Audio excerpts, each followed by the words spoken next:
1970. But with reigning MVP Patrick Mahomes leading an offense that looks unstoppable, just making it might not be enough. Brandon, I'll start with you. Would anything shy of winning the Super Bowl be a failure for the Chiefs at this point, with the season they've had? It definitely won't be a failure because of the season they had. We have to pump our brakes on the Kansas City Chiefs a little bit. I know they're a great team, but they're not the 07 Patriots who went 16 games, winning during the regular season, and then when they got to the postseason, you felt like they should finish it off. This is a team that should have been the 5th seed if the Patriots wouldn't have laid an egg. They had a lot of hiccups during the season with Mahomes having a dislocated knee and Matt Moore coming in for a while. Then Tyreek Hill get injured, and then Damian Williams get injured, and then the defense played horrible at the beginning of the year. Yeah, they're 19th in scoring defense weeks 1 through 10, 11 through 17. That's when they picked it up, and now they're first. And then in passing, they was 8th. Now they're 13th. But in total defense, they was 22nd weeks 1 through 10, and now they're 9th. So the defense picked it up during the latter part of the season. So this is a team that hasn't been destined all year on this road for the Super Bowl. I think they picked it up, and in this last playoff game, when Mahomes put up 51, that's what got us going about the Chiefs. But I definitely don't think it's a failure right now. And like you said, they did get a lot of help from the Patriots getting out early, and the Ravens as well. Well, but that to me is part of the story. So I understand the logic that if they win this week, and they will, and they make it to their first Super Bowl in 50 years, that with Mahomes being there, and you're probably going to be up against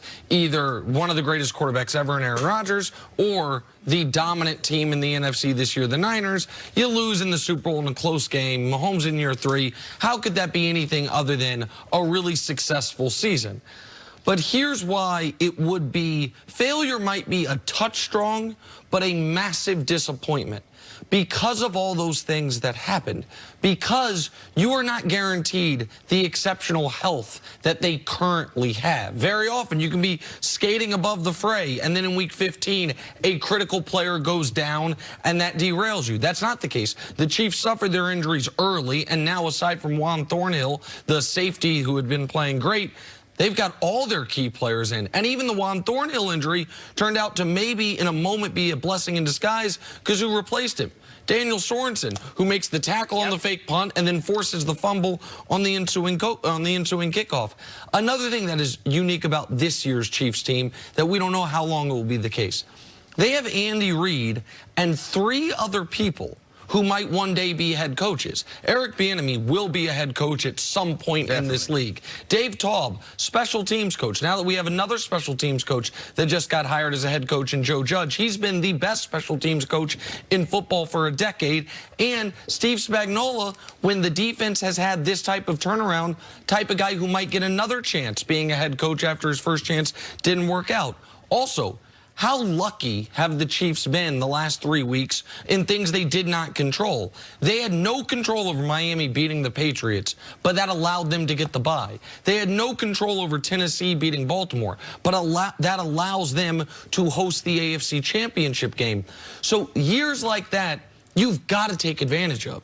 And you've got to take advantage of the window before you pay Patrick Mahomes, because this is the most talent that he's probably ever going to have around him, because this is the cheapest he will ever be as far as in relation to the percentage of the salary cap. So I really do feel this is their moment. I believe in my heart of hearts, if a coin flip goes a different way last year, they win last year's Super Bowl. If they win the overtime coin toss against New England, I think they drive the field, score a touchdown, Brady never gets the ball, and the Rams, I don't know if they would have been held to 3 points by the Chiefs in the Super Bowl. I think they could have won that game. If they don't win the Super Bowl this year, Brandon, it's a feeling like, man, last year we were right there.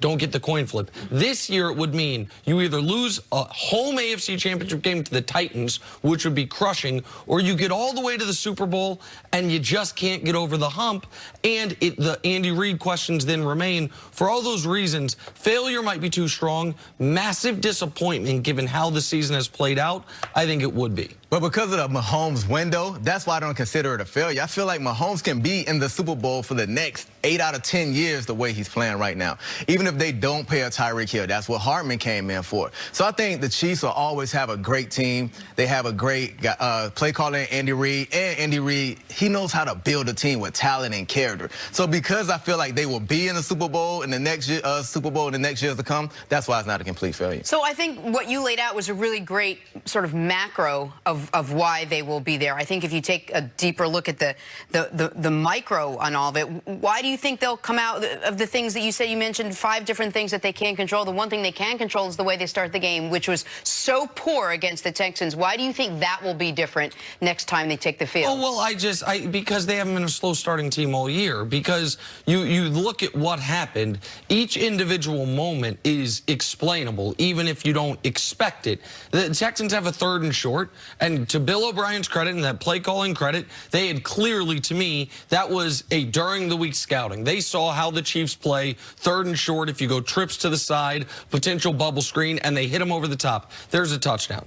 Then next, the Chiefs get the ball. Travis Kelce, who ended up having a monster game, drops a pass he never drops. Okay, now we're punting. But now the punt gets blocked. And now Tyreek Hill muffs a punt. He's not even a regular punt returner. Those, to me, are almost all one-off type of situations for a team that hasn't been a slow starting team. They've been quite the opposite. They've been a front-running team. They jump out all over you, and then they hold on for dear life as teams try to execute a comeback. And I don't think the Titans have the personnel, even if they do make mistakes, to jump out to a big lead. I'm not saying they couldn't get the lead early, but they don't have the quick strike offense the way the Texans do, to where they can hit you over the head for 60 yards to Kenny Stills, and all of a sudden it's 7-0 2 minutes into the football game.